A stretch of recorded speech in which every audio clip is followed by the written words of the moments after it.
Welcome again. Domain Dave with cheapwinefighter.com. Another wine review podcast for a wine we wrote up on the cheapwinefighter.com website. This one is from Costco. There's not that many new wines at Trader Joe's. Aldi gets a new wine every 2 months, and even retail wine shops are the same old, same old. This is kind of the doldrums for wine, and we got to pick things up here. So off to Costco we went, and what do we got here? We got the Pillars of Hercules Red Blend 2020. It's $12.99 at Costco, though this isn't, it's not an exclusive Costco wine. If you want to go to a wine shop, you can get it. It's from Matchbook Wines, and it's a wine that retailed for $20, and it, usually online it's going anywhere from $15 to $20. So you get the Costco discount on this one.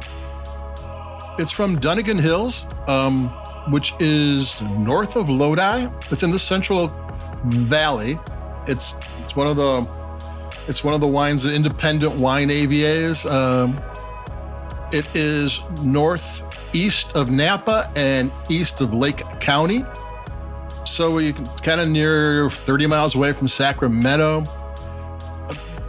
This used to be R.H. Phillips, Toasted Head and Hogue and those kind of wines. Now it's Matchbook. Same owners. And actually the estate is, I'll try to pronounce the name and pronounce it once, Gagari Estate. That's who owns the winery, and I don't want to mess their name up too badly. And this is one of the it's kind of a hot, trendy blend. It's a little bit over 50% Petite Syrah and about almost 30% Petite Verdot. And then the last about 20% is Toledago. It's a red grape from way up north in Italy, almost the Alps, from more or less the same place that Pinot Grigio grows up there.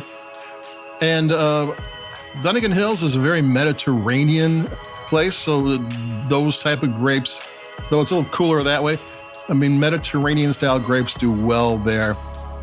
So that's what we have here, Petite, and some Italian wine. And this is a big boy wine. This is interesting wine. I really like their website. A wine that has a story tastes better. And they have a great website.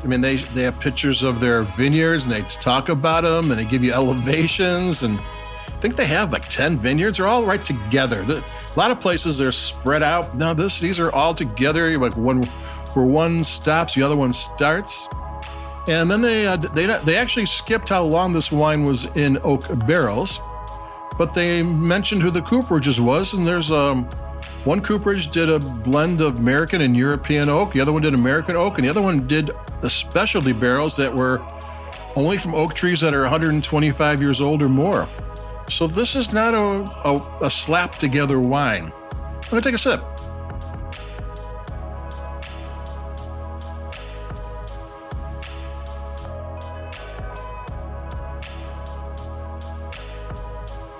It's a big, bold wine, but it's not out of balance. And the flavors are interesting. I'm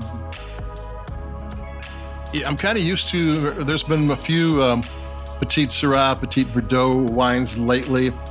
And I'm kind of getting used to that, where you get these inky wines that are full of flavor and spice. They're kind of doing what Zinfandel or Shiraz used to do.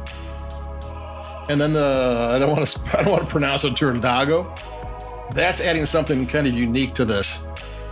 That's kind of really there's something on the mid palate that's a little bit different, and it's really interesting. It tastes great, but there's like, it's sleek up front. There's some spices and stuff to kind of make things interesting. But then there's some weight on the palate, and there's like some mocha latte in there, and some blackberry, and there's some dried strawberry and black cherry, like really dark black cherry licorice. There's a lot going on, and the alcohol is only 14.3, which sounds like it's a lot. It is a lot compared to what would have been 10 years ago, but nowadays Chardonnays are almost doing that.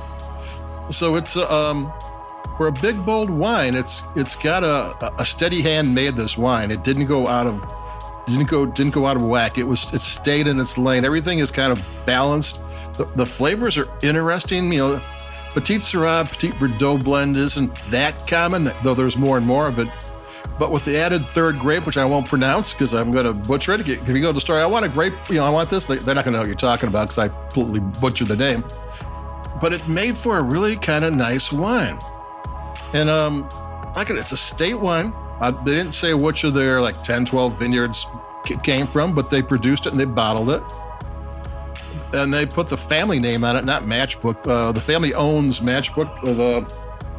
The family that owns Matchbooks on this wine, and that's something too. When they put their name on it, that's one of my, it's one of the cheap wine finder tips. If they name a wine after a beloved grandmother or a daughter or a wife, nobody's going to go cut corners on those wines.